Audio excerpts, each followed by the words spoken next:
Hello everybody. Today we're going to take a look at the pre-Transformers Diaclone version of Sideswipe.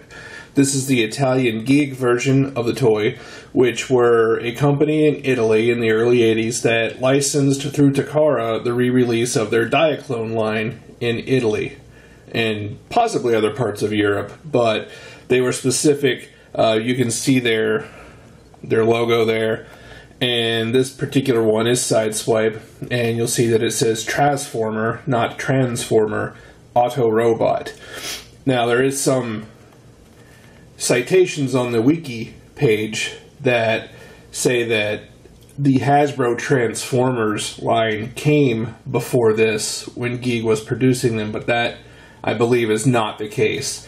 This was strictly a repackaging of the Diaclone toys, and they were identical to the Diaclone toys in every way. The only difference is the missiles, which you'll see shortly, was made from. Now in Japan they had a yellow version of this, but this was the red version that was released, just as the box art indicates. So we'll go around the box here, just to give you an idea of what this is going to look like, or what it did look like rather. Now there were other ones that were on there. There's Battle Convoy, the original Optimus Prime, the Lancia Stratos Turbo, which was a very different version of what we got, but it is the original wheeljack basis. And then of course the Porsche 935 Turbo, which is Jazz, and the Liger JS11 JS11 F1, which was to become Mirage. So that's what this had, and you can see from the copyright information that it was February 18th, 1983, which clearly predates the Transformers line. Now, eventually, Geek did take over the Hasbro license to release Transformers with their logo on it in very similar packaging. Of course, it had a different language on it, but this predated Transformers and was still carrying the Takara logo as well. So, let's open this up and see what it would include. Now, this is the only complete, fully packaged Italian Diaclone toy that I own. I was very fortunate to pick this up several years ago, and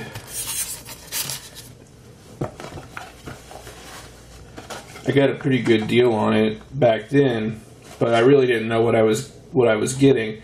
And so this is complete. It has the booklet, which has the instructions. Of course, you see this is what it includes, what you do with it, how you transform it and such. Then the color catalog that has even more of the figures on the back. The red Sunstreaker, then there's Hound, the blue Streak, Prowl, Ironhide, I don't know if he's on here. No, that's Ratchet, Black Skids, and Trailbreaker, and that very interesting looking Wheeljack. So, and it also includes the unapplied label sheet. So this is what the original stickers that you would put on it, and for whatever reason the original owner of this did not ever use these stickers, although he did play with it because the stickers that were factory applied are kind of worn. As with all Diaclone toys, this includes the driver, which he was put in from another set that I picked up with the Chronoform Multiforce 14. Thought this extra one would look good in this package as well. And the interesting thing about these original Diaclone toys, a lot of them did come, almost all of them came with the Diaclone Driver, but many of the vehicles, like this one, don't have any place to put them. So unlike some of the ones like Trax, Optimus Prime, the Jets, and so on, they had little cockpits that you could put these drivers in. These did not. So it's unclear exactly why they did that or why they included that, but they did. Now, this is what you can tell. This is what differentiates the Italian version from any of the other releases, Japan, US, UK. These are the Bopper missiles. Their safety requirements were much more stringent than even ours were. So rather than come with actual missiles, you got these little rubber topped bopper things. They went into the missile launcher and they fired normally, but they didn't come with the regular missiles. So if you ever wanted to truly complete that, you would have to get the missiles elsewhere. And it came with this launcher that you would put them in, of course. This one has a little bit of a broken launcher, which is very unfortunate. The spring is still in there. This could be repaired, or it could even be replaced, theoretically, because I think this has... No, there's no screws here, so you wouldn't be able to take this apart. So the only way to replace that would be to very carefully super glue that back into place, because it is a very clean snap. So his gun, which has seen some yellowing, is the original gun. The sun yellowing, which is common, this is easily rectified with the peroxide and sunlight method that has been used for a lot of years. But I keep it as is for the most part. I don't like restoring the ones that are in relatively good shape because I enjoy the original aspects of them. But you can see that this top sticker is very worn. This was a very played with toy. It just so happens that for whatever reason the owner never put the decals on. So, and then it transforms just like the normal Sideswipe. You would pull these out. Although sometimes I get really hesitant on these particular older ones because I don't want to break it. Because this one seems to be hung up right here. Let me see if I can get that out. Yeah, so maybe pull these out. Oh yeah, you gotta pull that out, then you pull these out, then you flip his feet down.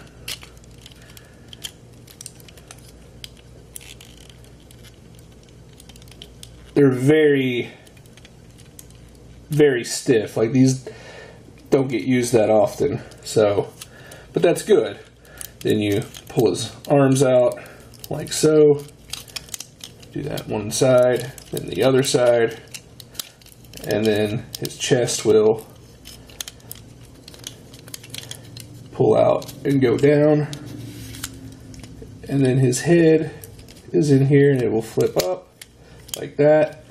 And then that is the robot version, which is, as I mentioned, identical to the G1. There's not really any big variation in that because they were the same toys. Even when these came to the United States from Hasbro, a lot of the early stock that they used were just the Takara versions anyway before they ever got Hasbro stamped. And then when that inventory was exhausted, they started producing their own in a factory, oftentimes with different engineering things, different sized missiles, little fixes here and there over the different versions and things like that. But mostly they were identical in that regard. So, but this is neat. This is one of the things that have been in my collection for a while, and I've actually tried to sell it a couple times over the years, and no one ever really was interested in it. Even recently I took it to a convention, and you know, the guy just told me that he didn't really carry any of the Diaclone stuff and wasn't interested in it. But I know there's a market out there, but now I'm kind of partial to it since I've been picking these up over the years. But I thought you'd enjoy a quick review and just a little to show you what these were and what they came with. And of course the Powered Convoy will be next on this series, but if you have any questions, or if you have anything else that you'd like to see, or if there's something that you're not clear about, or if there's something that I made a mistake about, please let me know in the comments below, as well as like my channel. Let me know what you want me to do. Hit the subscribe button and the bell for notifications, because there are people viewing this, but we're very new to actually producing content on the channel. You may notice it's been around for a while, but there hasn't been a lot of active content up until the last few months, so it's probably taking an algorithm hit. So if you could, if you like it, you want to support us, please do that, and we will continue to bring you more. Thanks. Have a great day.